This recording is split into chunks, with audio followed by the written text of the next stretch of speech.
कैसे क्रूएल्टी हो रही है ऑन द एनिमल्स, कैसे एनवायरनमेंट इफेक्ट हो रहा है और इससे कैसे आप बचा सकते हैं? एक साल में रफली 1 मिलियन टन्स फिश ऑयल बनता है। 1 मिलियन टन। और ये सारा का सारा समुद्र से मछलियां पकड़ के निकाला जाता है। तो इसमें से जो 60% 70% है, it goes to feed aquaculture. इस हालियात में हमने फिर ये क्रॉप बनाई है। तो इस क्रॉप से जो तेल निकलता है वो बिल्कुल फिश ऑयल जैसा है। It is very very good. Basically हम कहते हैं कि सारा जो फिश ऑयल है ये कनोला क्रॉप से ही सब्स्टिट्यूट किया जा सकता है। जो ऑर्गेनिक फूड, ऑर्गेनिक फार्मिंग को इतना प्रमोट कर रहे हैं, तो जीएम में क्या खराबी है? ऑर्गेनिक फूड जो ये कहते हैं भाई ये नेचुरल है, इसमें आप ये केमिकल्स नहीं डालते, इसलिए ये हेल्थी है। ये ज़रूरी बात नहीं है, ये मतलब ये सही है, बट एक ये लेबल है एक सेल करने का, मतलब जरिया है। उसको लेबल कर दिया ऑर्गेनिक कि भाई ये हेल्थी है। ये प्रूवन नहीं है। जब आप फसल उगाते हो जो क्रॉप्स के लिए, इसमें जो है फर्टिलाइज़र डालना पड़ता है ना, नाइट्रोजन। अगर नहीं डालोगे फर्टिलाइज़र तो वो क्रॉप का यील्ड ठीक नहीं होगी, अच्छी नहीं होगी। तो अब फर्टिलाइज़र जो है बहुत महंगा है। एक तो क्योंकि ये पेट्रोलियम से बनता है, इसको बनाने के लिए बहुत एनर्जी लगती है, प्लस काफ़ी कार्बन डाइऑक्साइड पोल्यूशन भी होती है। अच्छा, हाँ। तो अब इस तरफ अब हम ये कर रहे हैं कि जो कुछ ऐसे बैक्टीरिया होते हैं राइजोबियम। अच्छा। तो हमने उस बैक्टीरिया से वो सारे जीन्स निकाल ली जो नाइट्रोजन फिक्स करते हैं, उसको अब हम कर रहे हैं ट्रांसफ़र। जैसे आपकी गेहूँ वीट हो गया, अच्छा, या मेज़ हो गया, कॉर्न हो गया, तो फिर क्या होगा कि ये जो प्लांट्स होंगे इनमें आपको फर्टिलाइज़र नहीं डालना पड़ेगा। ये आप देखिए कि एक साल में रफली 1 मिलियन टन्स फिश ऑयल बनता है। 1 मिलियन टन। 1 million turns. और ये सारा का सारा जो है समुद्र से मछलियां पकड़ के इससे निकाला जाता है। तो इसमें से जो 60% 70% है, गोज टू फीड एक्वाकल्चर।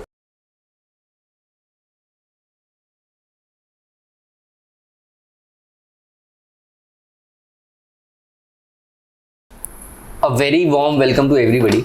जो आज हमारे साथ हैं वो भारतीय मुल्क के विश्व के चुनिंदा साइंटिस्ट में से एक हैं जब सवाल आता है प्लांट बायोटेक्नोलॉजी का। जी हाँ, हमारे अपने ही देश के डॉक्टर सुरेंद्र सिंह, जो एक ऑस्ट्रेलिया निवासी हैं, विश्व में प्लांट बायोटेक्नोलॉजी में इतना नाम कमा रहे हैं, इतनी एडवांसमेंट्स कर रहे हैं जब जेनेटिकली मॉडिफाइड प्लांट्स का नाम आता है। और इस बार G20 में जिसका भारत नेतृत्व कर रहा है उसमें डॉक्टर सुरेंद्र सिंह जी का आना हुआ और जिसमें हमारी आपस में बात हुई। Sir, a very warm welcome to coming to the G20 finally. Thank you. तो बहुत खुशी हुई आपसे भी मिलकर। ठीक है, बहुत सही रहा। सर, तो G20 में किस विषय में आए थे आप? तो G20 में S20 चल रही है, जो साइंस 20 मीटिंग्स हैं। तो जो G20 की सारे जो कंट्रीज़ हैं उनके जो चुने हुए साइंटिस्ट मिलकर एक साइंस स्टेटमेंट बना रहे हैं, जो कि आगे 1 साल 2 साल 3 साल में जो G20 कंट्रीज़ हैं साइंस में किस किस पॉलिसीज़ पर वो इन्वेस्टमेंट करें। तो ये इंडिया की जो थी प्रेसिडेंसी है इस साल में G20 में, तो उन्होंने क्लीन एनर्जी, होलिस्टिक हेल्थ और कनेक्टिंग साइंस विद कल्चर, ये 3 बड़ी बड़ी थीम्स हैं जिनके अंदर हम मिलकर वो ड्राफ्ट स्टेटमेंट बनाया है हमने। जो कि अडॉप्ट करेंगे जो लीडर्स हैं। सर, मैंने जब आपके बारे में पढ़ रहा था वर्ल्ड टेक्नोलॉजी में, मैंने आपका देखा कि how you are one of the very few scientist जिनके 150 पेटेंट्स हैं, और कैसे फ़िश ऑयल को एक कैनोला प्लांट से आप एक्सट्रैक्ट कर रहे हैं। दैट इज़ अ सब species of mustard kind of plant. तो ये ग्राउंड ब्रेकिंग टेक्नोलॉजी है सर, इसके बारे में कुछ बताइए। और कैसे आप ये एनवायरनमेंट को इम्पैक्ट करने वाले हैं, क्योंकि अगर फ़िश ऑयल हमें सीधा कैनुला से ही प्लांट से मिलने वाला है तो ये तो बहुत ही ब्रेक थ्रू रेवोल्यूशन हो जाएगी। हाँ, ये तो बिल्कुल एक एग्ज़ाम्पल जो है ये कनोला प्लांट जो के मस्टर्ड सरसों का रिलेटिव है बेसिकली। Yes sir. इसमें हमने क्या किया कि जो इसका जो तेल है वो बिल्कुल जो फ़िश ऑयल का तेल होता है वो वैसा ही बना दिया है। तो जो फ़ायदा आपको फ़िश ऑयल के लोग जानते हैं जो कैप्सूल खाते हैं, जो 302 जो ओमेगा 3 फैटी एसिड्स हैं, EPA और DHA, इनका नाम बहुत लोगों ने सुना है, बहुत हेल्थ के लिए बहुत फ़ायदा करते हैं ये। तो ये जो है हमने इसको इस कनोला के प्लांट में डाल दिया, तो इसका जो ऑयल है अब है ये वही उसी तरह के EPA और DHA इसमें फैटी एसिड मिलते हैं जो फ़िश में मिलते हैं। तो ये एकदम सबसे उम्दा एग्जांपल है प्लांट बायोटेक्नोलॉजी का। But it was very ambitious project जो हमने पूरा किया, सक्सेसफुल किया, और ये जो क्रॉप है ये कमर्शलाइज्ड हो गई है और ये प्रोडक्ट अब ये नॉर्थ अमेरिका में और शीघ्र ही यूरोप में और चाइना में, इन सब कंट्रीज़ में ये बिकना शुरू हो जाएगा। Sir, when it comes to fish oil जो आप एक्सट्रैक्ट कर रहे हैं, बट जैसे फ़िश ऑयल आज तक एक्सट्रैक्ट होता है उसमें काफ़ी एनवायरमेंटल हैज़ार्ड है, काफ़ी जो मछलियाँ होती हैं they are killed for it, या फ़िश की ब्रीडिंग भी होती है। तो आई मीन इसके बारे में पहले तो बताइए कि कैसे क्रूएल्टी हो रही है ऑन द एनिमल्स, कैसे एनवायरनमेंट इफेक्ट हो रहा है और इससे कैसे आप बचा सकते हैं। तो देखिए आपके फ़िश ऑयल की जो डिमांड है ना बहुत ज़्यादा है, क्योंकि वर्ल्ड वाइड जो है लोगों को, जनता को इसके बेनिफिट्स का नॉलेज आ गया है, तो डॉक्टर्स भी प्रिस्क्राइब करते हैं, ठीक है। तो डिमांड इतनी है तो उस डिमांड को फिर कैसे मीट किया जाए, तो वो फिर जाके जो मछलियाँ पकड़ लेते हैं उस मछलियों को से फिर ये तेल निकाल लेते हैं। उस तेल को या तो फिर कैप्सूल्स में डाल के आप केमिस्ट से मतलब दुकान से खरीद सकते हो, या फिर वो क्या करते हैं कि उसी तेल को एक्वाकल्चर जिसको कहते हैं फ़िश फार्मिंग, उसमें जो मच्छियाँ एक्वाकल्चर में ये करते हैं उनको भी ये फीड करते हैं तेल, क्योंकि वो मच्छियों को तेल चाहिए होता है to grow and to develop normally. तो ये आप देखिए कि एक साल में रफली 1 मिलियन टन्स फ़िश ऑयल बनता है। 1 मिलियन टन, 1 मिलियन टन्स, और ये सारा का सारा जो है समुंदर से मछलियाँ पकड़ के इससे निकाला जाता है। तो इसमें से जो 60% 70% है it goes to feed aquaculture, क्योंकि वेस्टर्न कंट्रीज़ में सैमन का आपने शायद नाम सुना होगा। सैमन एक ऐसी फ़िश है जो बहुत ही पसंदीदा है लोगों की, है ना। तो ये अब सारी की सारी जो वर्ल्ड की सप्लाई सैमन की ये एक्वाकल्चर से आती है, फ़िश फार्म से आती है। तो उसमें ये इनको बहुत सारा ये जो फ़िश से तेल निकालते हैं वो इनको खिलाना पड़ता है। मतलब जो फिश से ऑयल निकाला गया है वो दोबारा इन मछलियों को आप कह रहे 60% खिलाया जाता है। खिलाया जाता है, तो वही है कि आप फिश से तेल निकाल के फिश को दे रहे हो, तो वो जो इन्वायरमेंटल इम्पैक्ट इसका काफ़ी मतलब ख़राब हो है, क्योंकि जो वर्ल्ड की जो सॉरी समुद्र की जो मछलियाँ हैं उनकी तादाद और उनका नंबर्स बहुत रिड्यूस हो गया है ना, बिकॉज क्लाइमेट चेंज भी आ गया है और फिश्ड आउट, दे आर फिश्ड आउट।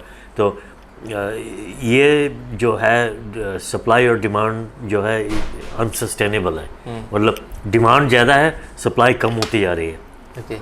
तो इस हालियात में हमने फिर ये क्रॉप बनाई है। तो इस क्रॉप से जो तेल निकलता है वो बिल्कुल फ़िश ऑयल जैसा है। हमने we have done lot of testing with the fish farm in chilli.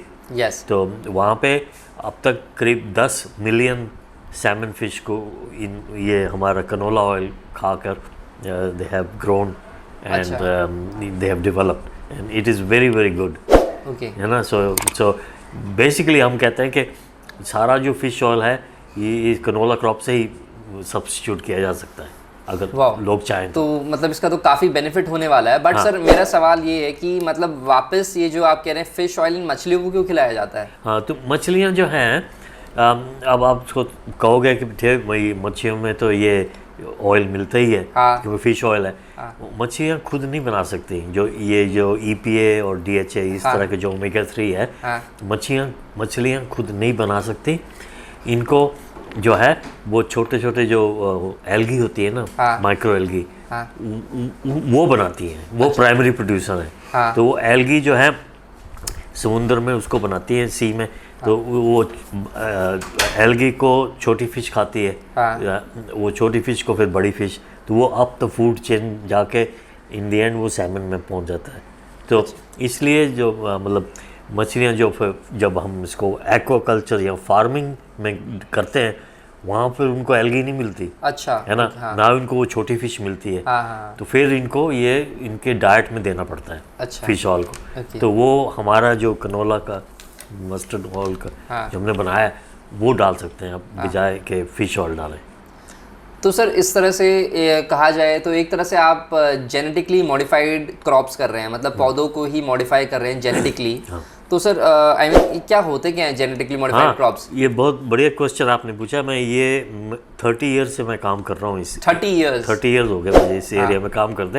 आपको मैं एक एग्जांपल देता हूँ कि लोग कहते हैं भाई ये तो अननेचुरल है, you know, you are going against God, हाँ। कि आपने इसको जेनेटिकली मॉडिफाई कर दिया है। हाँ।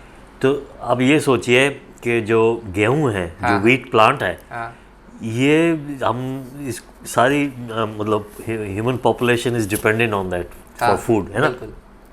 तो ये भगवान से नहीं बना, इसको ह्यूमंस ने बनाया है। अच्छा। बेसिकली क्या किया कि इसके 3 पेरेंट्स है, हाँ। ये गेहूं के, व्हीट प्लांट के। उनमें उनको कहते हैं डिप्लॉयड, मतलब हाफ नंबर ऑफ क्रोमोसोम्स होते हैं। हाँ। वो 3 पेरेंट्स हैं। उन 3 पेरेंट्स को हजारों साल पहले ह्यूमंस ने क्रॉस किया, मतलब अच्छा। जैसे आप क्रॉसिंग करते हैं ना। हाँ, हाँ, क्रॉस ब्रीडिंग। हाँ, क्रॉस ब्रीडिंग। तो ह्यूमन ने 3 पेरेंट्स को क्रॉस करके एक ये व्हीट प्लांट बनाया, जिसमें अब ये हेक्साप्लॉइड हो गया है। अच्छा। मतलब इसमें 3 जीनोम्स आ गए हैं। अच्छा। जो कि पहले अलग अलग होते थे, अब वो तीनों को कंबाइन कर दिया है। तो ये तो genetic modification at a massive scale हो गया। अच्छा। हम तो 1 या 2 जीन डालते हैं, हाँ, हाँ। इन्होंने तो पूरा जीनोम ही डाल दिया है। अच्छा। तो वो ये व्हीट प्लांट है। ये मैं एक एग्जांपल देता हूँ आपको। अच्छा। तो यस, तो आप ये कह रहे हैं कि ह्यूमंस ने ऑलरेडी ये कर दिया है, बट हम कर रहे हैं तो हम बदनाम हो रहे हैं। हाँ, हम कर रहे हैं तो भाई ये स्केयर कैंपेन चल जाता है। अच्छा। कि ये तो अननेचुरल एक्ट है, हाँ। है ना।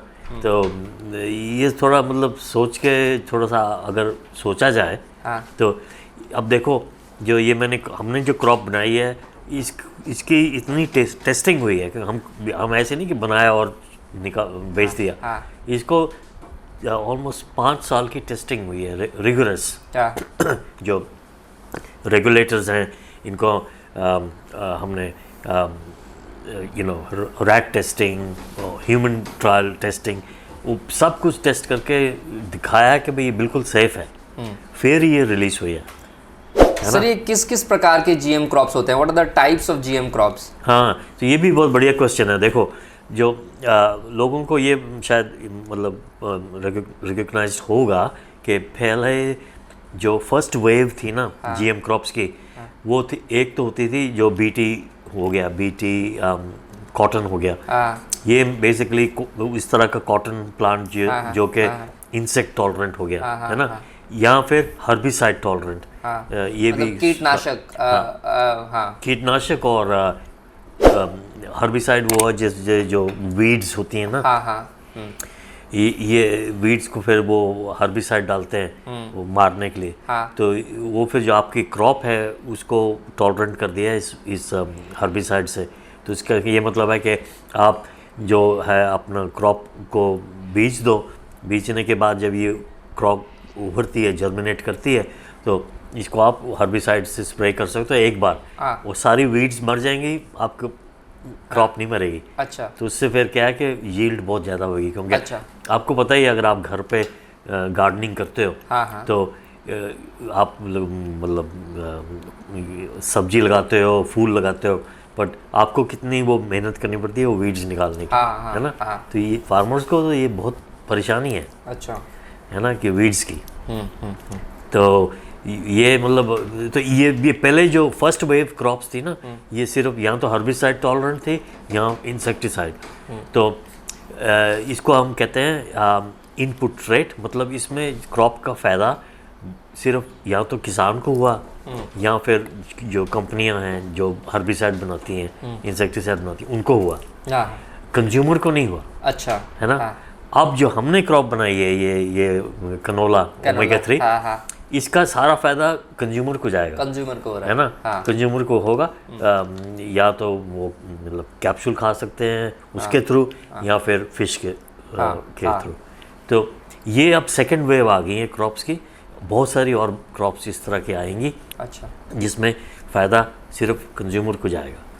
सर जीएम क्रॉप्स का फ़ायदा क्या होता है? मतलब एक बार तो हमने सुन लिया कि मतलब हर्बिसाइड है, मतलब इनमें आप लोग लेस पेस्टिसाइड डाले जा सकते हैं, क्योंकि जो नेचुरल प्लांट्स हैं उनमें ज़्यादा पेस्टिसाइड डाले जाते हैं। ठीक बात एक तो बेनिफिट ये सुन लिया मैंने। Yes. तो मतलब बाकी ओवरऑल आप कह रहे हैं कि इन्वायरमेंट पे आप बेनिफिट बता रहे हैं इसका, बट लॉन्ग रन में जो है कह रहे हैं कि इनकी स्टडी नहीं करी गई है। और एक बड़ा ही पता नहीं भारत में क्यों, अगर इतने फ़ायदे हैं जेनेटिकली मॉडिफाइड क्रॉप्स के, तो इंडिया में क्यों नहीं है अलाउड है? भाई आप देखिए कि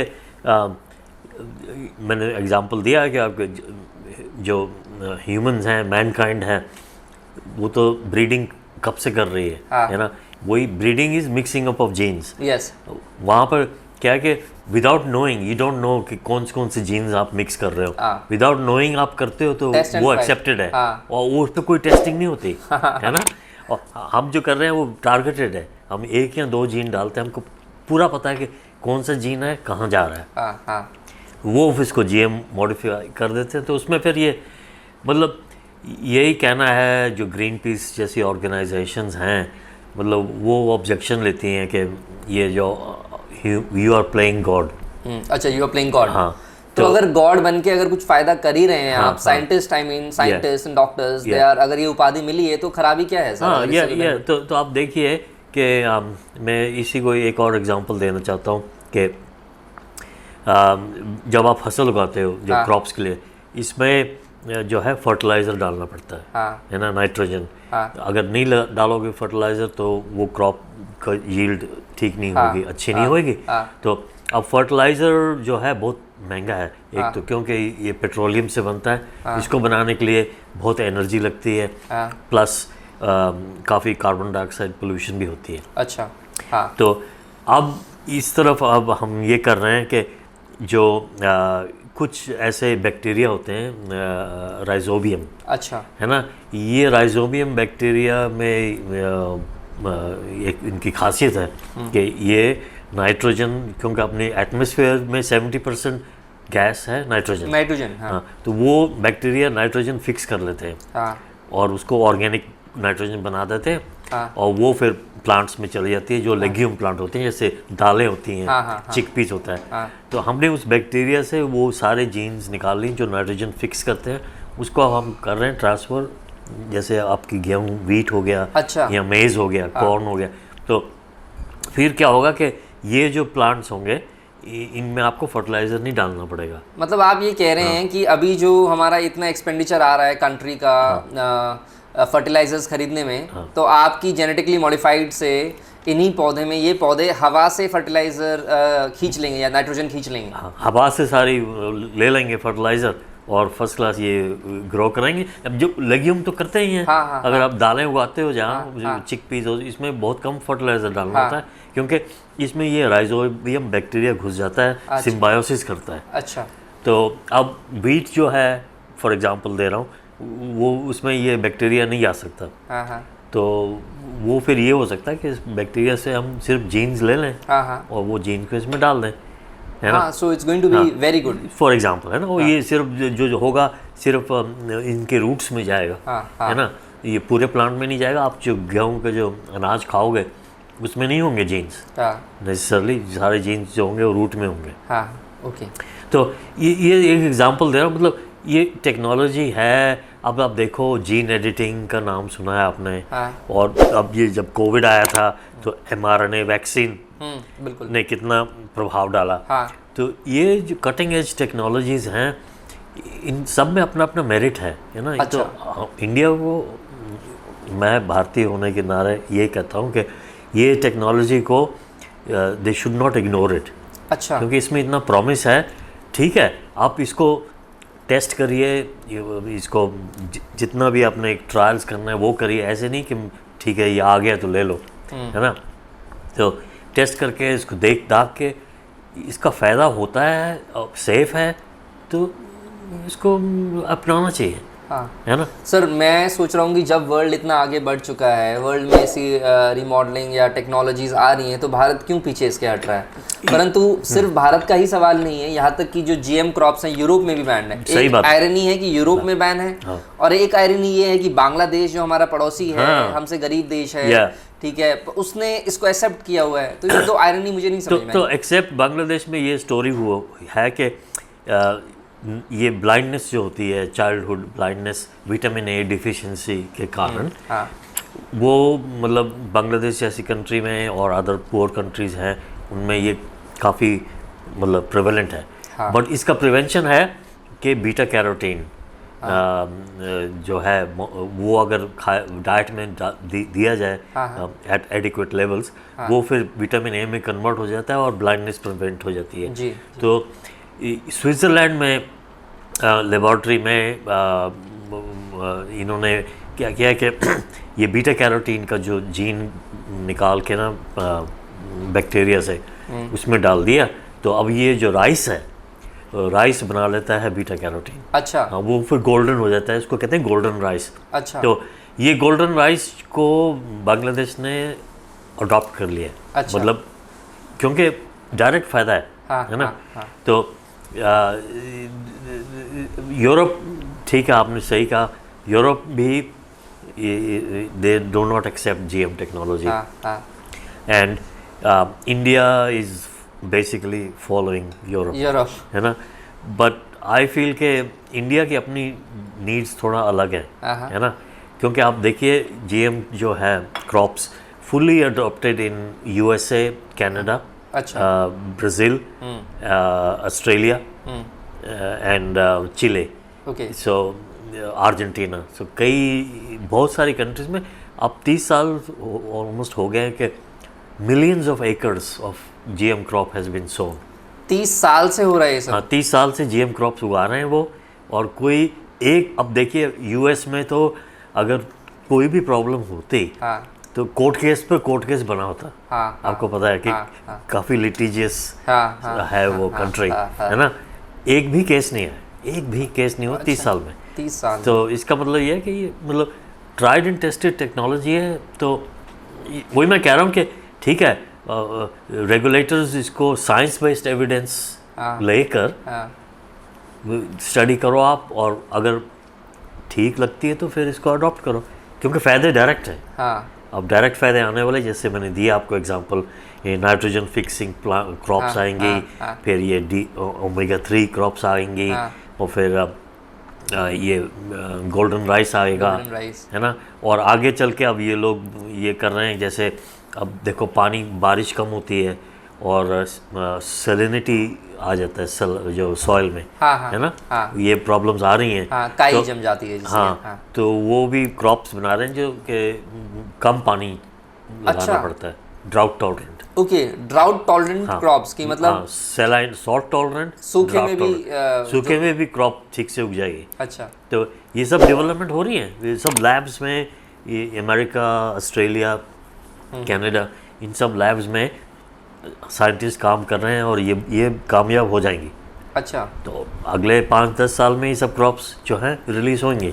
सर, यहाँ तक जैसे अमेरिका की वो दवाइयाँ जो FDA अप्रूव नहीं होती हैं फिर भी इंडिया में बिक्री होती हैं, परंतु जो टेक्नोलॉजी 30 साल से अमेरिका में चल रही है, जीएम क्रॉप्स चल रहे होते हैं, वो अब तक हम लोगों ने अडाप्ट नहीं करे हैं। ऐसा क्यों है, we are yet to find out. परंतु सर, मैं रीड कर रहा था तो बट इंडिया में बीटी ब्रिंजल, बीटी कॉटन तो खासकर इंट्रोड्यूस हुए थे, तो उनका क्या असर रहा? नहीं, ये भी मतलब ये केस स्टडी है कि इंडिया में जब इंट्रोड्यूस हुए थे, तो जैसे बीटी कॉटन तो बहुत कामयाब हुए थे, तो फार्मर्स लव्ड इट, क्योंकि ऑल ऑफ अ सडन उनकी क्रॉप को वो कीड़ा नहीं खाता था, है ना।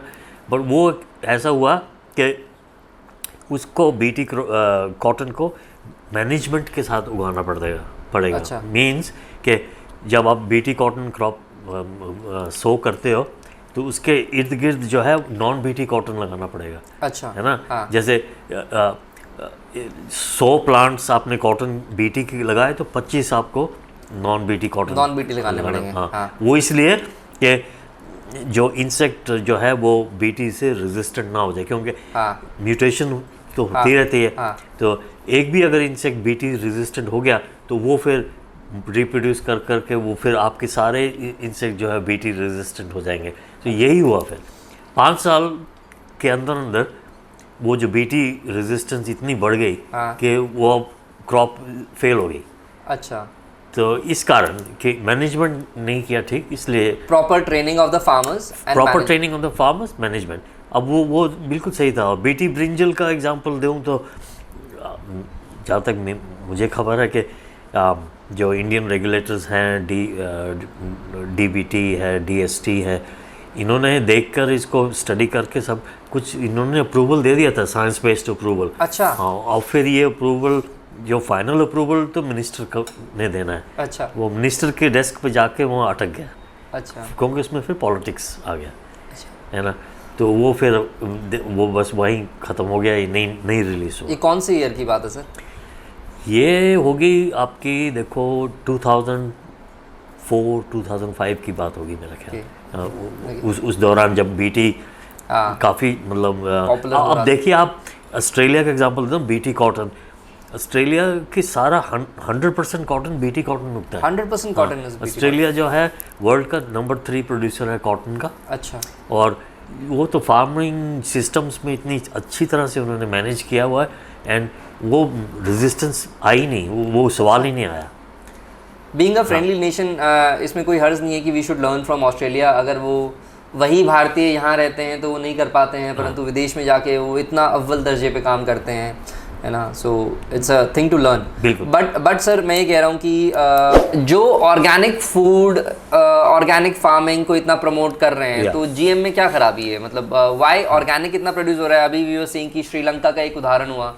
श्रीलंका में अचानक शायद गवर्नमेंट शिफ्टेड टू ऑर्गेनिक, है ना, तो एक मास क्राइसिस आ गया, फेमाइन आ गया, है ना। तो मतलब ऑर्गेनिक को इतना प्रमोट या लाइक या प्रमोट कैसे करते हैं? हाँ। वो करा जा रहा है और जीएम को नहीं करा जा रहा, बल्कि जीएम की आप बता रहे हैं तो ज़्यादा एडवांटेजेस बता रहे हैं। हाँ, मतलब ऑर्गेनिक फूड जो ये कहते हैं भाई ये नेचुरल है, इसमें आप ये केमिकल्स नहीं डालते इसलिए ये हेल्थी है, ये ज़रूरी बात नहीं है। ये मतलब ये सही है, बट एक ये लेबल है एक सेल करने का, मतलब जरिया है, it is a way to sell product. उसको लेबल कर दिया ऑर्गेनिक कि भाई ये हेल्थी है, ये प्रूवन नहीं है। अच्छा, ये प्रूवन नहीं? हाँ, प्रूवन नहीं है। मतलब just because you are not putting chemicals doesn't mean that it is healthier, है ना। It doesn't follow, it might be in some cases, है ना। बट प्रॉब्लम ये है कि ऑर्गेनिक प्रोडक्शन जो होगी, अगर आप सब ऑर्गेनिक ही प्रोड्यूस करें तो 7-8 बिलियन पीपल हैं जो अर्थ पे, इनको आप नहीं फीड कर सकते। अच्छा। इसके लिए चाहिए ब्रॉड एकर ऑर्गेनाइज एग्रीकल्चर, जो हम करते हैं।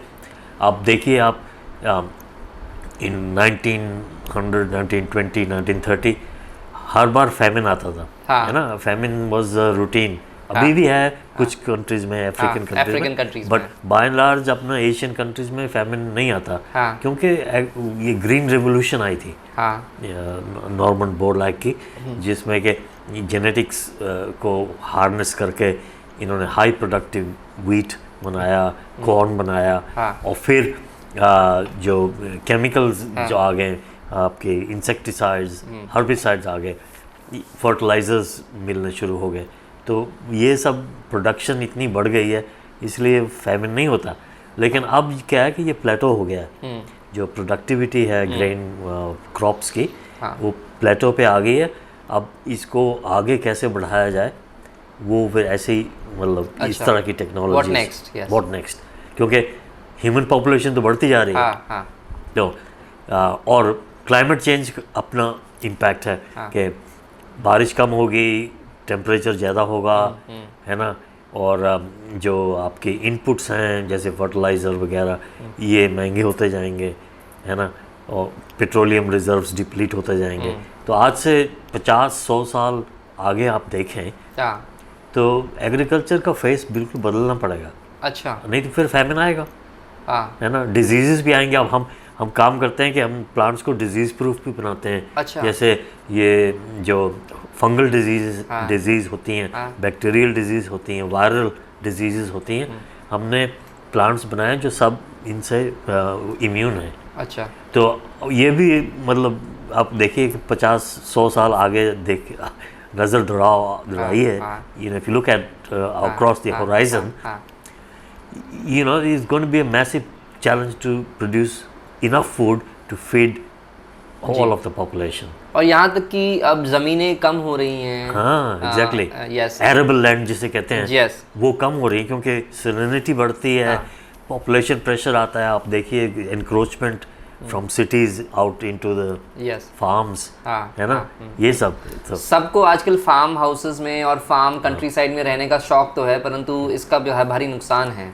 ठीक है सर, एक ग्रीन हाउस गैसेस पे बात कर रहे थे कि अब green house gases emission is at the highest और अब वर्ल्ड में एक जागरूकता आ रही है। ठीक है, बीइंग कृषि प्रधान देश या farming oriented country, 70% of the country अगर कहें तो हमारी फार्मिंग है, परंतु फिर भी ये जो ब्रेक थ्रू टेक्नोलॉजी बाकी कंट्रीज से हम लोग अडाप्ट नहीं कर रहे हैं, या इसमें कहीं ना कहीं हम पीछे हैं, जैसा आपका मानना है। सो और ये ग्रीन हाउस गैसेस को कैसे हम कम करेंगे and how do we take forward to it? और ग्रीन हाउस गैसेस कैसे कम होंगी इससे सर, क्योंकि पेट्रोल तो कल को खत्म हो जाएगा। हाँ, so इसके मतलब अगर आप again you know plant biotechnology की तरफ if you look at that, तो ये डेवलपमेंट हो रही है, जिससे कि एक तो मैंने बताया आपको जो नाइट्रोजन फिक्सेशन प्लांट्स जब बन जाते हैं तो वो अडॉप्ट करेंगे आप, तो ऑटोमेटिकली काफ़ी ग्रीन हाउस गैस कम होएंगी क्योंकि आप नहीं बना रहे फर्टिलाइज़र पेट्रोलियम से हैं। एक ये हो गया। फिर जो है दिस नाउ पॉसिबल कि आप जो डीजल है, अच्छा, और आपके big producer of carbon dioxide, अच्छा, है ना, क्या मतलब फार्मिंग की वजह से कार्बन डाइऑक्साइड निकलता है? बहुत लगता है क्योंकि इनपुट्स लगते हैं ना, जो फर्टिलाइजर बताया, अच्छा, हर्बिसाइड लाया, केमिकल्स लग गए, फिर डीजल लगता है प्लाउइंग करने के लिए, फिर डीजल लगता है स्प्रेइंग करने के लिए, फिर डीजल लगता है हार्वेस्टिंग करने के लिए। तो यू नो अब ये डीजल जो लग रहा है, अब ट्रैक्टर्स कितने लगते हैं आप सोचिए, अगर if you get that from the plant, तो फिर ये रिन्यूएबल फ्यूल आपने प्लांट से ही बनाया, प्लांट्स पे ही लगाया। अच्छा, तो ये अच्छा क्लोज लूप साइकिल बन जाएगा, एंड यू नेट जो carbon dioxide production will be much lower.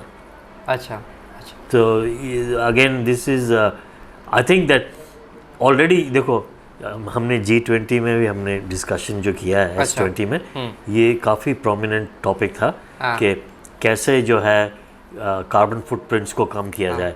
तो ऑस्ट्रेलिया में, US में, कनाडा में ये बहुत एक्टिव रिसर्च हो रही है इस टॉपिक पर। सर एक प्रॉब्लम जो इंडिया में आजकल चल रही है, काउस की बड़ी प्रॉब्लम चल रही है। हाँ, तो काउस के बारे में कुछ प्लांटिंग मैनेजमेंट। तो ये बताते हैं कि आपको, देखो ये बड़ा अच्छा एग्जांपल दे सकता हूँ आपको, for people may not know कि cows are huge producers of methane.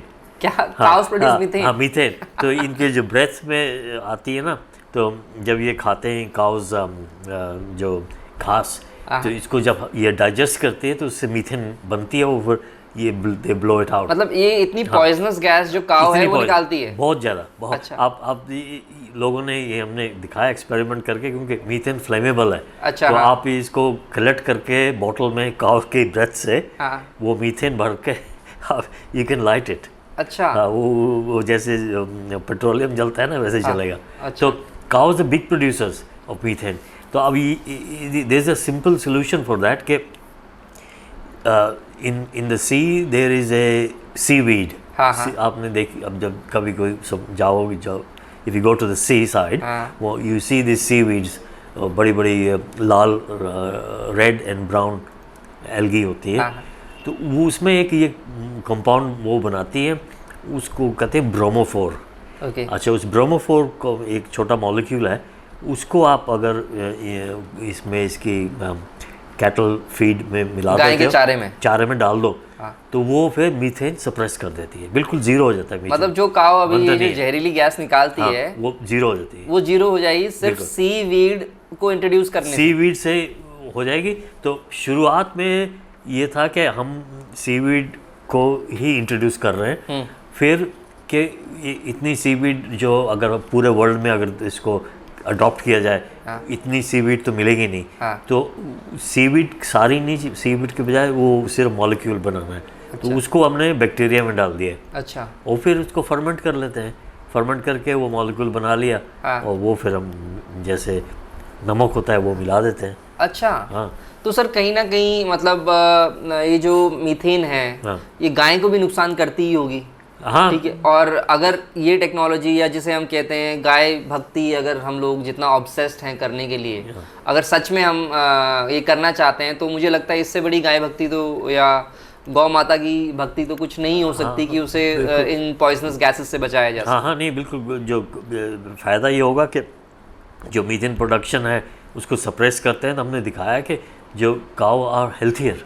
अच्छा। क्योंकि मीथेन कार्बन होता है, वो कार्बन आप they lose all that energy, उसको आप एनर्जी को सस्टेन कर लो, don't let it go out into the atmosphere, benefits the cow. Milk production बढ़ जाती है, मिल्क प्रोडक्शन भी बढ़ जाएगा, पक्की बात, वो मतलब हमने दिखाया। एक चीज से, एक छोटी सी मिल्क चीज से कितनी सारी प्रोडक्शन, चीजें। Healthier cows, cattle. और ये सिर्फ वही नहीं है, फिर जो भी ये जो रूमिनेंट्स कहते हैं ना, जैसे आपके शीप हो गए, आपकी जो गोट हो गई, है ना, जो भी ये घास खाने वाले हैं, सब मीथेन सब प्रोड्यूस करते हैं। अच्छा। एक बड़ा ही इंटरेस्टिंग फैक्ट बताया है, and I am feeling, despite being a medical student, I am feeling so much enlightened that these are the topics that we are missing out, and you know we need to do something on them. Yeah, I think this is a grassroots level. I think अगर हम I'll be very interested कि जैसे in Australia, in US, जो farmers हैं ना, the farmers were the first adopters. Farmers love to grow GM crops क्योंकि they get to, it grows much better than जो ordinary crop है। तो Indian farmers जो हैं, if they become aware कि भाई ये इस तरह की crops हैं, what is their attitude? Will they adopt it, and will they pressurize their government and their politicians? Sir, actually the farmers are the, despite being an agricultural country, agriculture based country, farmers are the least promoted and respected profession. I don't know, जब आप Australia गए थे 1979 में, आपने बताया उस time पे situation क्या थी। आज मुझे लगता है कि फार्मर्स को अपनी एक एक बात रखने के लिए they have to fight a lot, and farming is, I don't know, is not considered a respectable job to some, because now urbanization आ गई है काफी। तो telling the thing as farming, because every farmer is educating their kids, and after education the kids don't go back to farming, right? In fact, अगर यही बच्चे अगर they go back to farming, then they will bring about these breakthrough technologies, and they will make the government aware. So farming has been left off to more of a rural uneducated population that is doing. और दूसरा politically will से ये लोग supported नहीं होते, तो इनको एक एक बात मनवाने के लिए भी अपना तो इनको काफ़ी अपना protest वगैरह करना पड़ता है। I mean, despite being the highest giver to the country, मेरा ये मानना है। So अगर आप, मैं इसलिए बता रहा हूँ क्योंकि आपने कहा कि the farmers have to be aware. So this is the thing with the farmers in India. That's a fair point, but in the end देखो भाई, अगर आपका रूरल सेक्टर जो है, if you can't produce enough food for the country, फिर then you're dependent, you know, आपको सब food बाहर से import करना पड़ेगा, then you're you're not going to be a prosperous country necessarily, है ना। तो मुझे लगता है सर ग्रीन रेवोल्यूशन, और जैसे फिर दूध की रेवोल्यूशन आई, वाइट रेवोल्यूशन, अब एक इंडिया उस तर्ज पे खड़ा है कि टाइप 2 और part 2 of the green revolution in the form of GM crops huge potential should be coming, and of course India has friends and sons of India who are already working दूसरे देशों के लिए, the sons of India, and who are already working, they have the technology, but they need to be just given the right environment. आपको quick example देता हूँ अगर time है तो।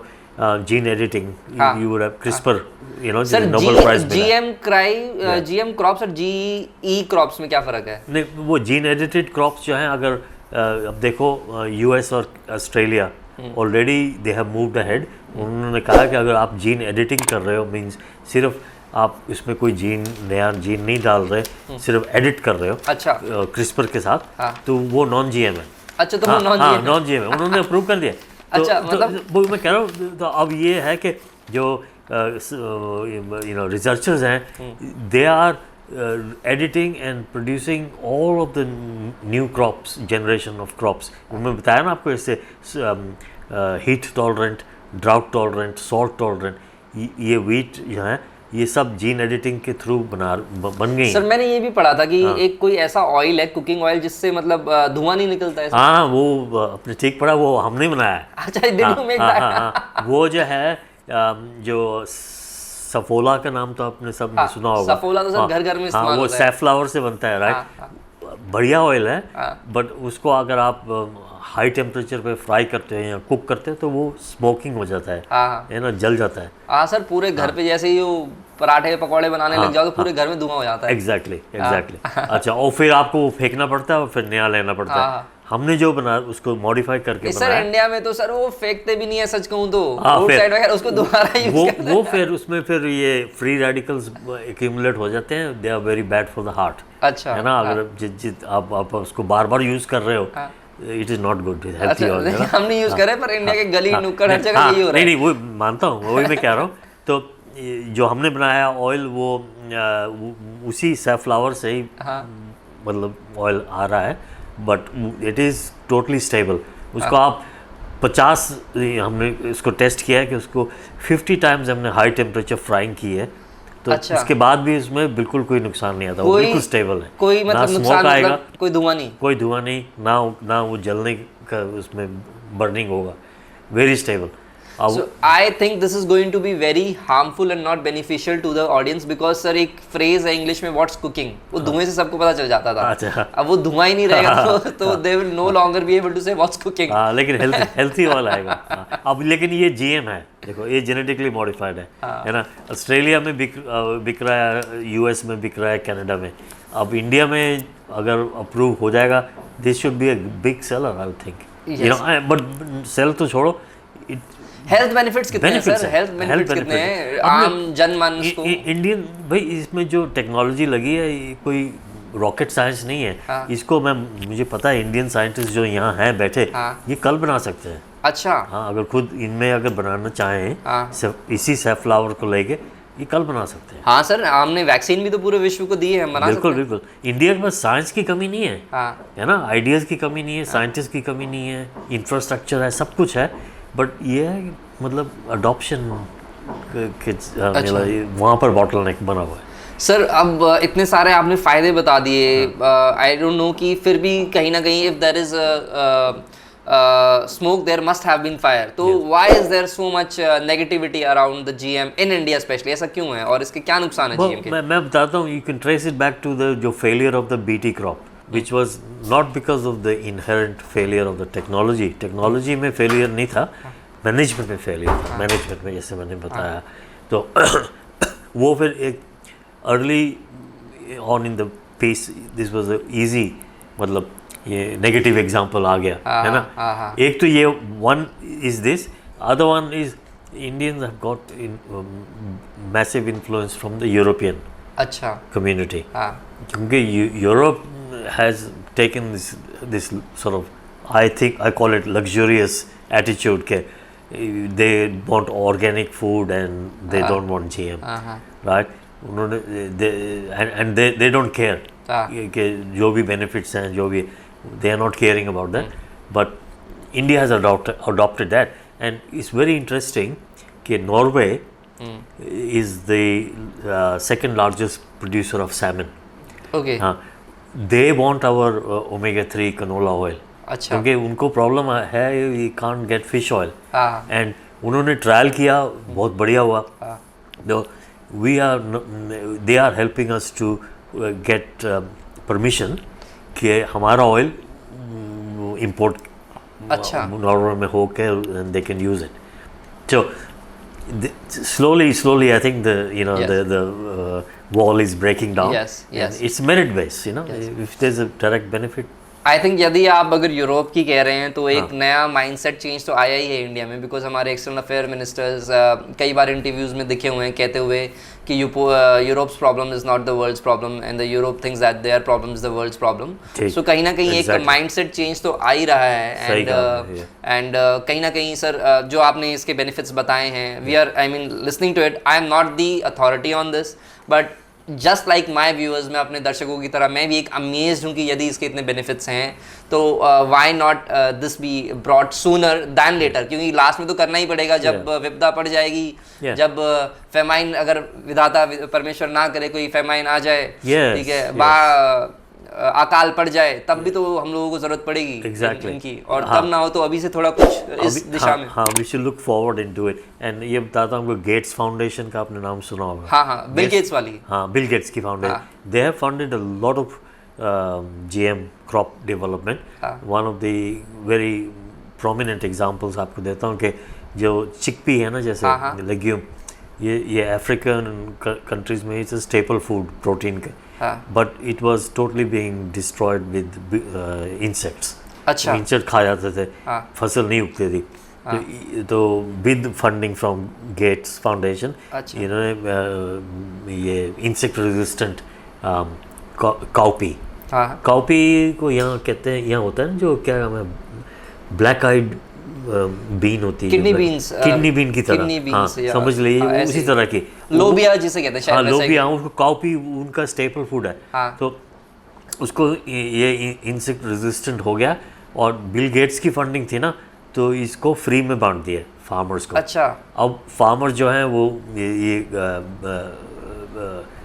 घाना और गिनी बिसाओ और बर्किना फासो, ये वेरी पुअर और रीजनेबली पुअर अफ्रीकन कंट्रीज में ये this is now being adopted the BT insect resistant cowpea. So these benefits are of the technology is there, and it's just taking so long. Like I said, US, Canada, Australia, there is not that much of an issue there. It's merit based assessment, and once the regulator politicians don't get involved.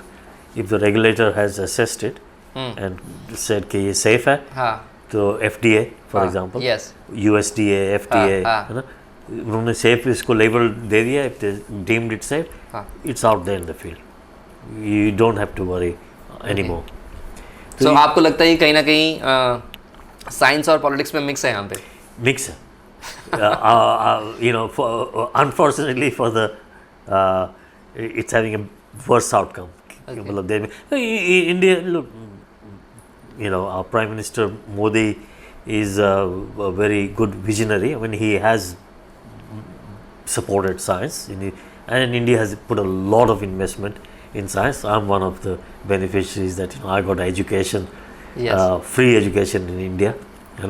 So, but then you got educated at the time of 1979. Yeah, that's right. And then I went to do PhD overseas. I got a scholarship. Yes. And but my base was built in India. Yes. So the Indian scientists are really kicking above. No doubt, sir. पूरे विश्व में आप जैसे scientist ही हैं जो विश्व को भी आगे लेके जा रहे हैं और भारत का भी नाम रोशन कर रहे हैं. और इसीलिए हम यहाँ पे हैं. And we are so proud of you. Oh, thank you.